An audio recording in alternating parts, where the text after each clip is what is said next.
coronavirus, COVID-19, there are some thoughtful actions which are required. We can accomplish two goals here at once. Of course, first and foremost, our top priority is always the health and safety of our fellow Ohioans. That's not negotiable. But what we can also do while also protecting the health and safety of Ohioans is we can run a fair and honest election next Tuesday, March 17th. We believe that as a result of the thoughtful actions that we're taking, that both of those dual goals will be accomplished. I want to thank the team from the governor's office, Governor DeWine's office, as well as Dr. Acton from the Ohio Department of Health, and all of our partners, including our 88 county boards of elections, all of you in the media, as well as our community partners that are going to help us to make sure that this happens. So there are three main points that I'm looking to make today. First is the relocation of polling locations at senior residential facilities. Second is vote from home opportunities. And third is following best practices. So in that order. Yesterday, I ordered all 88 counties to relocate any polling locations from senior residential facilities to alternate locations. Obviously, that's a big step, and it requires a lot of work, and our county boards of elections are working to do that right now as we speak. Part of the process there will be to make sure that we take every step possible to notify every affected Ohioan of the relocated polling location. We're going to be using a variety of means to do that. We're going to first also rely on you all in the press to help spread the word on that. We're going to use our social media, our website, and we're also going to work with our community partners, those voting advocacy groups that have for so long been engaged in the important work of helping Ohioans be informed voters. Folks like the League of Women Voters, and Jen's here from the League, folks like the NAACP and the APRI, and also all the different candidates that are involved in this election. We're going to make sure that they have that information to get out to their various supporters about the relocated polling locations. Second, vote from home.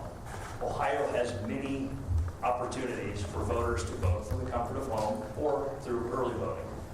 In many ways, we are way ahead of many other states throughout the country in providing a lot of those opportunities. And the good news is Ohioans are taking advantage of that already. We've seen increased numbers this year over the 2016 election cycle of the adoption and use of early voting opportunities and vote from home opportunities. A couple things to point out on there. There is still time to request your vote by mail ballot. That is done at voteohio.gov, where you can print the form and mail it to your Board of Elections. You should act quickly, though, because obviously the election is 7 days away. Mail in your absentee ballot request. Your Board of Elections will promptly mail you your ballot. It has to be postmarked by the 16th of March, which is this coming Monday, or you can drop it off at your Board of Elections or have a family member drop it off at the Board of Elections on Election Day. In that regard, I am directing all 88 county boards of elections to make curbside ballot drop-off available on Election Day. It's important to note that you cannot drop your ballot off at your regular polling location. Your ballot on Election Day can only be dropped off at the Board of Elections, where again, there will be a curbside ballot drop-off available. I should point out that for Ohioans that have not yet taken advantage of the convenience of voting by mail or voting through our early voting period, that when you vote by mail, you can track your ballot. Just like you can a package that you order online, you go to voteohio.gov and you can track your ballot to make sure that it is received by the Board of Elections. Also, as a reminder, Ohio law allows for those ballots to be received by mail. As long as they're postmarked by Monday, they can arrive up to 10 days after the election. And so that works for Ohioans that are abroad, overseas as well. Also important to point out that, again, that it has to be postmarked by the 16th. Again, early voting hours continue all this week and through this weekend. The polling locations, the early voting locations are open until 7 p.m. Through Friday this week, and they're open on Saturday and Sunday, as well as Monday until 2. And so there are plenty of opportunities for both vote by mail and vote from home. The third point, following best practices. Many of these are the things that we already know what to do. Washing our hands, maintaining safe distance, avoiding things like handshakes and that kind of thing during this emergency. But also, we are working with our boards of elections to make sure that they have the most up-to-date information on best practices for sanitizing voting machines and providing hand sanitizer and that kind of thing. We are working with the Ohio Department of Administrative Services as well as the emergency management agencies in the various counties to obtain supplies. If that is not possible, then we will make funding available to help defray the cost of boards of elections purchasing hand sanitizer and the sanitizing wipes necessary to follow the guidance for wiping down the voting machines. Of course, those health guidelines are meant to keep our poll workers and our voters safe so that it is a safe experience on Election Day. I want to also direct you to two websites. Of course, you're familiar with coronavirus.ohio.gov, which is an excellent website that our Ohio Department of Health has put together. Really up-to-date information from Dr. Acton and her team, and we appreciate that. We're also announcing this morning the launch of a website called voteohio.gov/coronafax. Again, voteohio.gov/coronafax. That's the official Ohio Secretary of State website for information related to the coronavirus and the preparations that we're taking to ensure a safe election experience for everyone. That voteohio.gov/coronafax will be the place where we will post the best practices available for the sanitizing of voting equipment. It'll also be the place where we post the latest information that we receive from Ohio Department of Health and CDC for how we make sure that this is a safe experience for everybody. It's also going to be the location to check for up-to-date changes on your voting location. Again, voteohio.gov/coronafax. Two additional things, in addition to the three main points that I was making, is that now is a time to watch for and be aware of and guard against disinformation. We know that foreign adversaries have used emergency situations like this as a jumping off point for their insidious disinformation efforts. These are the kind of things that, again, that we need to be alert to. And some of the basic tips for protecting against that is make sure that you're getting your information from a reliable source. Get your information from a credentialed journalist. Get your information from a .gov website. Get your information from a trusted source such as that. Of course, if you are aware of or if you see any such disinformation operations underway, please make us aware of those so that we can push back on those. And that goes to all of you in the press as well. This is a team effort for sure. The final thing that I want to mention is that we need poll workers.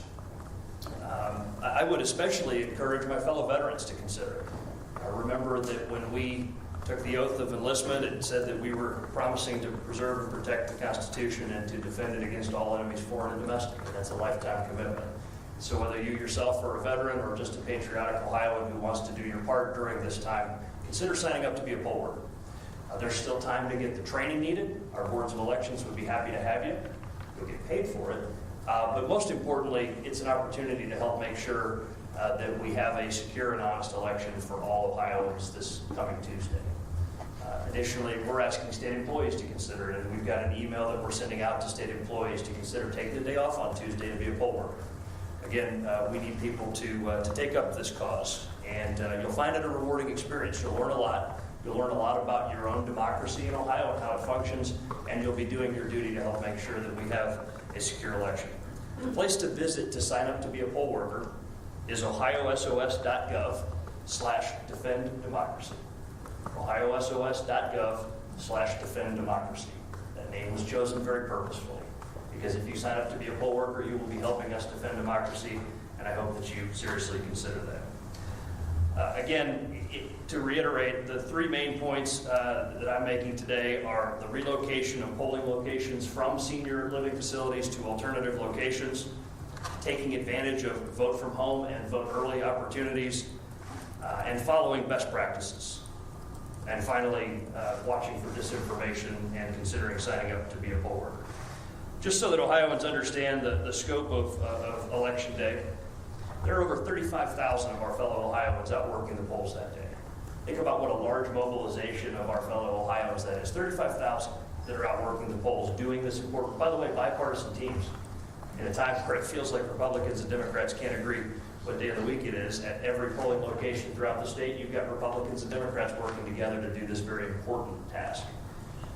Those locations are 3,658 locations. Think about that, 3,658 polling locations throughout the state. So it's a big undertaking. We are ready for it. We will be ready for it. It's because of the patriotism and the dedication of our county boards of elections, our poll workers, and our team at the Ohio Secretary of State's office. Next up, proud to welcome back to this lectern somebody who's been here quite a few times recently, our friend Dr. Amy Acton, who is doing an able job as the director of the Ohio Department of Health. Dr. Acton. Good morning, everyone. I do apologize. I know you're seeing a lot of me lately, but I really want to take this moment to thank the Secretary of State and his team. I think what they've done in making some of these adjustments to protect our most vulnerable citizens